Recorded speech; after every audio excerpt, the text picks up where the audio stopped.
Welcome to IFX. Let's go over another trick to avoid bad entries and increase your odds, using a simple indicator. Let's go over the daily mid-level indicator. The daily mid-level is the magenta line. To figure out the daily mid-level, you take the high and the low of the day and you put a line in the middle of them.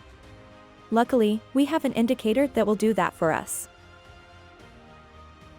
This is important to know because it tells you if the market is going up or down. If the daily mid-level is higher than yesterday's high, that means the market most likely will go up. If the daily mid-level is lower than yesterday's low, that means the market most likely is going down.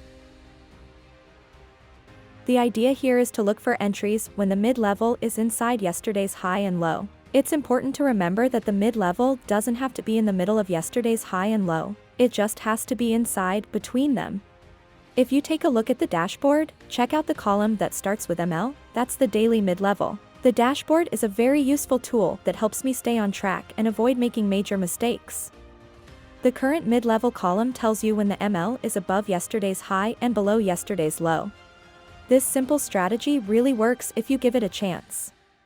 A lot of people think that trading has to be complicated, but that's not true. We just need to follow a system and stay in control of our emotions. Okay, now go take some entries following these simple rules. If you're enjoying this video so far, show your support by liking and subscribing to the channel. And be sure to share it with your friends. Arya, can you tell me a funny joke? What do you call a forex trader who's always wrong? A dollar bear.